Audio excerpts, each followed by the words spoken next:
Hello everyone, welcome to our channel Techavro. Hope you all are doing great. So today I'm here to show you how you can switch desktop mode on iPhone.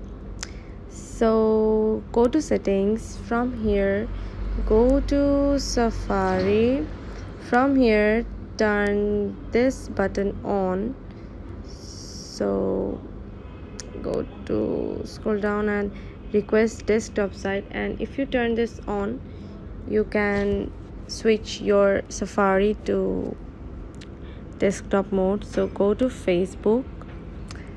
So I'm going to switch it as desktop. Okay, so now I'm going to open it Facebook.